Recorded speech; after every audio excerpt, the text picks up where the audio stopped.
സംസ്ഥാനത്ത് വീണ്ടും വീട്ടിലെ പ്രസവങ്ങളും അനുബന്ധ ശിശുമരണങ്ങളും വർദ്ധിക്കുന്നു. 2026 ജനുവരി മാസത്തിൽ മാത്രം സംസ്ഥാനത്ത് 14 വീട്ടുപ്രസവങ്ങളും 3 നവജാത ശിശുമരണവും ഉണ്ടായി എന്നാണ് വിവരാവകാശ മറുപടി. മലപ്പുറം ജില്ലയിൽ നിന്നാണ് ഏറ്റവും കൂടുതൽ കേസുകൾ റിപ്പോർട്ട് ചെയ്യപ്പെട്ടത്. വിവരങ്ങളുമായി കൊച്ചിയിൽ നിന്ന് മിഥുൻ അയ്യപ്പൻ ചേരുകയാണ്. മിഥുൻ, ആരോഗ്യ കേരളം നമ്പർ 1 എന്നാണ് നാഴികയ്ക്ക് 40 വട്ടവും നമ്മുടെ സർക്കാർ വീമ്പിളക്കുന്നത്. പക്ഷേ ഇവിടെ നടക്കുന്ന കാര്യങ്ങൾ പുറത്തു പറയാൻ പോലും കഴിയാത്ത രീതിയിലുള്ളതാണ് എന്നുള്ളതാണ് ഈ വിവരാവകാശ രേഖയ്ക്ക് നൽകിയ മറുപടി തന്നെ വ്യക്തമാക്കുന്നത്.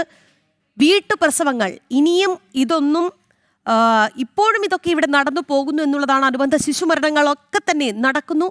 മലപ്പുറം ജില്ലയാണ് ആദ്യം തന്നെ ആ ലിസ്റ്റിൽ ഇടം പിടിച്ചിരിക്കുന്നത് എന്നുള്ളതാണ്. എപ്പോൾ വരും ഈ മാറ്റം എന്നുള്ള ചോദ്യം അത് വലിയൊരു ചോദ്യചിഹ്നമായി തന്നെ അവശേഷിക്കുന്നു.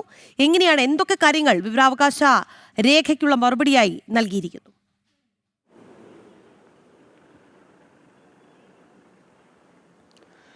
തീർച്ചയായിട്ടും അമ്പരിപ്പിക്കുന്ന, നാണം കെടുത്തുന്ന കണക്കുകൾ തന്നെയാണ് ഇപ്പോൾ ഈ വിവരാവകാശ രേഖയിലൂടെ പുറത്തു വന്നിരിക്കുന്നത്. കേരളത്തിൽ എല്ലാം നമ്പർ 1 എന്നാണ് അവകാശപ്പെടുന്നത് സർക്കാർ, പ്രത്യേകിച്ച് ആരോഗ്യ രംഗത്ത് എന്നുള്ളതാണ്. പക്ഷേ ഒരു പരിഷ്കൃത സമൂഹത്തിന് യോജിക്കാത്ത തരത്തിലുള്ള കാര്യങ്ങൾ ഇവിടെ നടക്കുന്നു എന്നുള്ളത് തീർത്തും വ്യക്തമാക്കുന്ന ഒന്നാണ് ഈ വീട്ടിലെ പ്രസവങ്ങൾ സംബന്ധിച്ചിട്ടുള്ള ഒരു കാര്യം എന്ന് പറയുന്നത്. നമുക്കറിയാം, വലിയ ആരോഗ്യ സംവിധാനങ്ങൾ ഇവിടെയുണ്ട് എന്ന് അവകാശപ്പെടുമ്പോഴും വലിയ നമുക്കെല്ലാം സാക്ഷരതയുണ്ട് എന്നെല്ലാം അവകാശപ്പെടുമ്പോഴും ഇത്തരത്തിലുള്ള പിന്തിരിപ്പൻ നിലപാടുകൾ ചില വിഭാഗങ്ങൾ സ്വീകരിക്കുന്നുണ്ട് എന്നുള്ളത് തന്നെയാണ് നമുക്ക് മനസ്സിലാക്കാൻ സാധിക്കുന്നത്. മതവുമായി അതിന് കൃത്യമായി ബന്ധമുണ്ട് എന്നുള്ളത് നമ്മുടെ സമൂഹത്തിൽ വ്യക്തം തന്നെയാണ്. മലപ്പുറം ജില്ലയാണ് കൂടുതൽ ഈ വീട്ടിലെ പ്രസവവുമായി ബന്ധപ്പെട്ട് ഏറ്റവും കൂടുതൽ മുന്നിൽ നിൽക്കുന്നത് എന്നുള്ളതാണ് ഇപ്പോൾ വിവരാവകാശ രേഖയിൽ നിന്ന് നമുക്ക് മനസ്സിലാക്കാൻ സാധിക്കുന്നത്. വിവരാവകാശ രേഖയിൽ പ്രധാനമായും പറയുന്നത്, കണക്കുകൾ പരിശോധിക്കുകയാണെങ്കിൽ 2021-22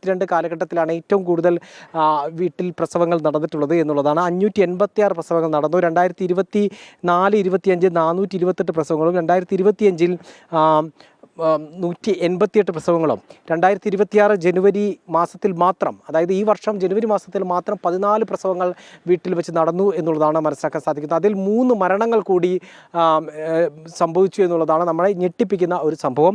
അതിൽ മലപ്പുറം ജില്ലയിലാണ് ഏറ്റവും കൂടുതൽ വീട്ടിലെ പ്രസവങ്ങൾ നടന്നിട്ടുള്ളത്. 2019 കണക്കുകൾ പ്രകാരം അത്തരത്തിലാണ് കണക്കുകൾ സൂചിപ്പിക്കുന്നത്. 2021-22 കാലയളവിൽ 271 പ്രസവങ്ങൾ മലപ്പുറം ജില്ലയിൽ നടന്നു എന്നുള്ളതാണ്. 2025 ജനുവരി മുതൽ ഡിസംബർ വരെ ഇത് 44ആയി കുറഞ്ഞിട്ടുണ്ടെങ്കിലും 2026 ജനുവരിയിൽ മാത്രം മലപ്പുറം ജില്ലയിൽ 6 വീട്ടുപ്രസവങ്ങൾ നടന്നു എന്നുള്ളതാണ് ഏറെ ഞെട്ടിപ്പിക്കുന്ന ഒരു സംഭവം.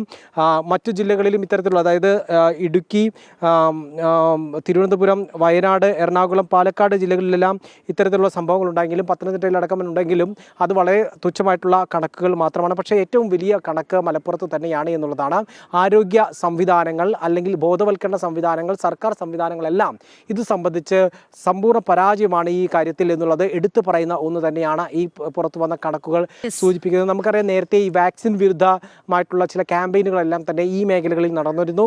പ്രത്യേകിച്ച് കോവിഡ് കാലത്തെല്ലാം നമ്മുടെ എല്ലാം പൊതുസുരക്ഷയെ ബാധിക്കുന്ന തരത്തിൽ ആ പ്രചാരണമെല്ലാം തന്നെ മലപ്പുറം അടക്കമുള്ള കേന്ദ്രങ്ങളിൽ നിന്ന് ഉണ്ടായിരുന്നു. പക്ഷേ അത് ഒരു ഘട്ടത്തിലാണ് നമ്മൾ അതിജീവിച്ചത്. പക്ഷേ ഈ വീട്ടിലെ പ്രസവങ്ങൾ എന്ന് പറയുന്നത് വീണ്ടും കൂടുന്നു. അമ്മയുടെയും കുഞ്ഞിൻ്റെയും എല്ലാം സുരക്ഷയെ ബാധിക്കുന്ന വളരെ ഗുരുതരമായിട്ടുള്ള ഒരു ആരോഗ്യ വിഷയമായി ഇത് മാറിയിരിക്കുന്നു എന്നുള്ളത് തന്നെയാണ് ഈ കണക്കുകൾ നമുക്ക് സൂചിപ്പിക്കുന്നത്. ശരി മിഥുൻ, എന്തായാലും ആരോഗ്യവകുപ്പിന്റെ PR തള്ളുകളൊക്കെ അമ്പെ പൊളിഞ്ഞടുങ്ങുന്ന കാഴ്ചയാണ് ഈ അടുത്ത കാലത്തായി നമ്മൾ കണ്ടുകൊണ്ടിരിക്കുന്നത്.